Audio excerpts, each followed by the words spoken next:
Hello दोस्तों, मैं आप सभी का स्वागत करता हूं आपके अपने हिंदी स्टेनो चैनल में।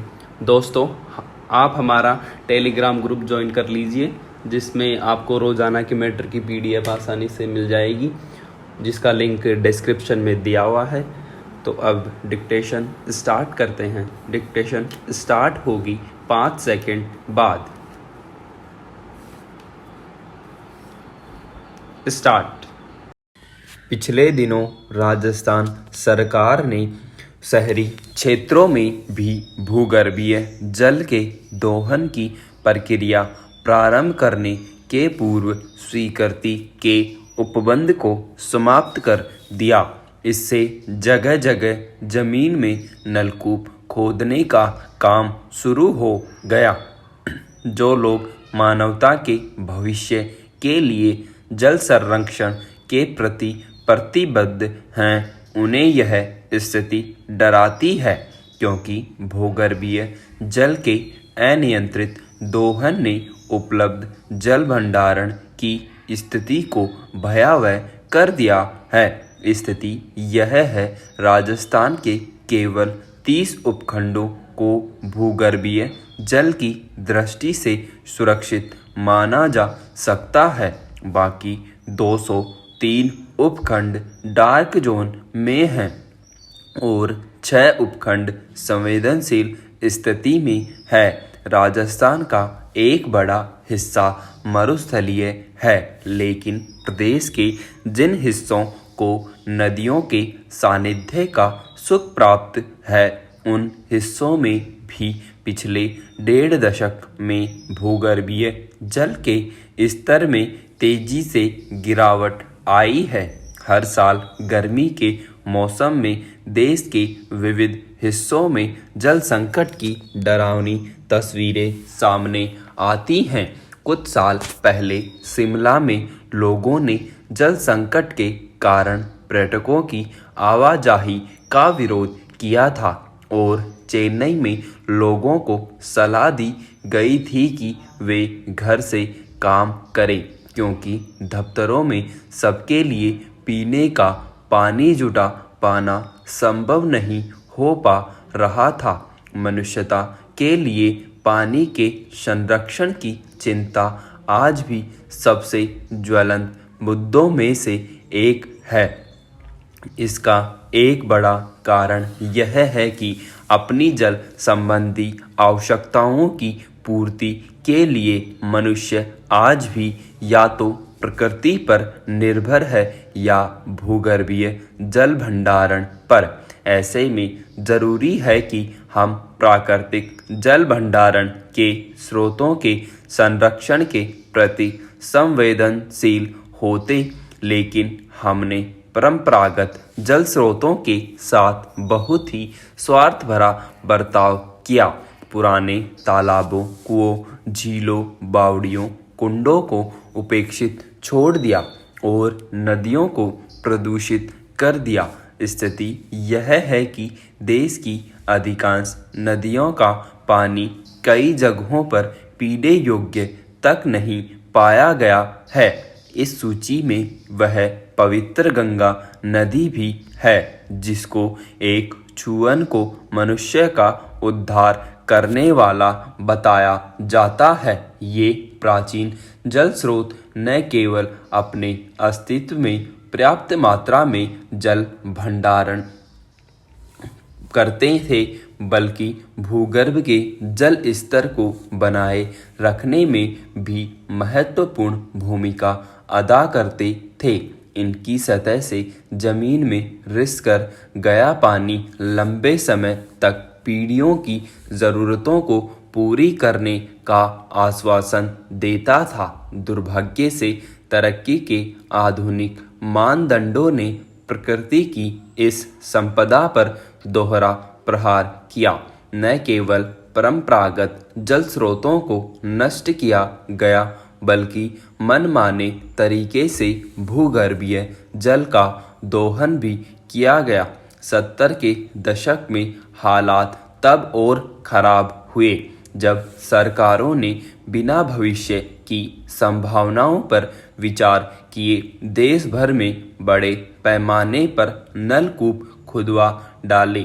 इससे लोगों की तात्कालिक ज़रूरत तो पूरी हो गई, लेकिन भविष्य के लिए भंडारण की स्थिति भयावह हो गई। केंद्रीय भूजल बोर्ड की रिपोर्ट के अनुसार देश में सन 2007 से 2017 के बीच भूगर्भ जल के स्तर में 61% की गिरावट आई। हालत यह हो गई कि कई नदियों के किनारे बसे गांवों में भी लोगों को पेयजल की किल्लत का सामना करना पड़ रहा है।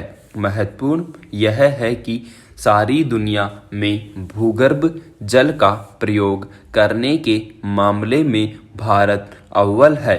चीन और अमेरिका का स्थान क्रमशः दूसरा और तीसरा है।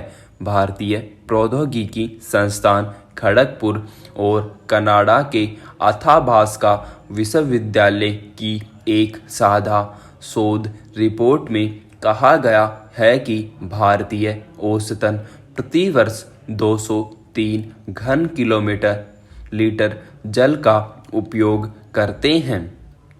यह आंकड़ा वैश्विक एजेंसियों द्वारा मनुष्य के लिए आवश्यक माने गए जल उपयोग के मापदंडों से अधिक है। माना यह भी जाता है कि एक निश्चित सीमा के बाद यदि जल का उपयोग किया जाता है तो वह वस्तुतः उपयोग नहीं होता, दुरुपयोग होता है। हम हमारे दुरुपयोग को तार्किकता की कसौटी पर सही बताने के उपाय भले ही ढूंढ लें, लेकिन यह स्थिति डराने वाली है, खासकर तब जब नीति आयोग के कैपिटल जल प्रबंधन सूचिका का यह आंकड़ा पढ़ते हैं कि देश के 75% घरों में आज भी जलापूर्ति की समुचित व्यवस्था नहीं है। स्पष्ट है कि इसमें अधिक संख्या वंचित तबके की है। संपन्न वर्ग की सुविधाभोगी आदतों से जन्मे संकट का सामना इसी वर्ग को करना होता है।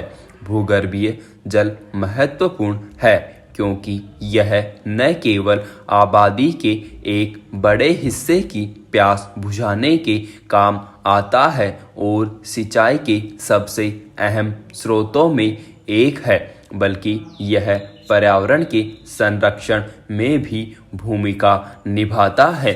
जंगलों के लिए जीवन जल का बंदोबस्त इसी से होता है। नदियों में प्रवाह बनाए रखने और अन्य जल स्रोतों में जल स्तर बनाए रखने में भी भूजल की भूमिका को नज़रअंदाज नहीं किया जा सकता है। भूगर्भीय जल पृथ्वी की ऊपरी सतह और अंदरूनी सतह की चट्टानों के बीच दबाव का संतुलन भी बनाए रखता है। ऐसे में यदि भूगर्भीय जल का अस्तित्व स्वयं संकट में आता है तो समूची मानव जाति को किन किन परेशानियों का सामना करना पड़ेगा, इसका अनुमान सहज ही लगाया जा सकता है। फिर भूगर्भीय जल के संरक्षण की दिशा में एकमात्र चिंता यही नहीं है कि उसका अंधाधुंध दोहन हो रहा है, बल्कि पृथ्वी की सतह के कई रासायनिक प्रदूषक चट्टानों के माध्यम से पृथ्वी के अंदर रिस कर भूगर्भ जल की शुचिता को भी प्रभावित कर रहे हैं। चूंकि यह जल भंडार पृथ्वी की सतह के अंदर छिपा होता है, इसलिए इसके प्रदूषण का सहजता से अनुमान भी नहीं लग पाता। हालांकि भारत के अधिकांश हिस्सों में भूजल की अपेक्षा सतही जल की उपलब्धता अधिक है, लेकिन भूजल की उपलब्धता सभी क्षेत्रों में सहज होने के कारण भूजल पर हमारी निर्भरता पिछले कुछ सालों में बहुत बढ़ी है। जमीन की कोख से निकाले गए जल का 80% हिस्सा सिंचाई के काम आता है, लेकिन नलकूपों के अनियंत्रित उपयोग ने अन्य क्षेत्रों में भी भूजल के उपयोग को बढ़ाया है। एक अध्ययन में भारत में कुल जल की वार्षिक उपलब्धता 1869 अरब घन मीटर प्रति वर्ष पाई गई, जिसमें 433 अरब घन मीटर प्रति वर्ष जल भूगर्भीय है। विराम।